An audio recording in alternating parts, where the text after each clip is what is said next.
परवा बीचवर जोडी असणार.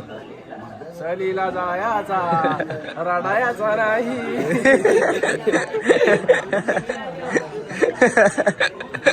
योग्यासाठी योग्याला घेऊ थोडा.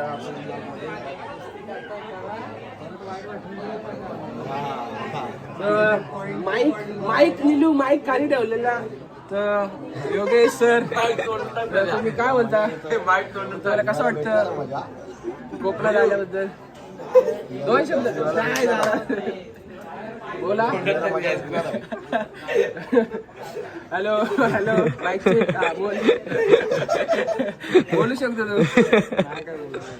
शब्द संपले, भावना संपल्या. भावनाचा खेळ आपल्याला एक वस्तू भेटली आहे महत्वाची. ती आपल्याला आता मार्केटमध्ये सर्च करायची आहे. मला वाटते कोणतरी बाईक आणली आहे.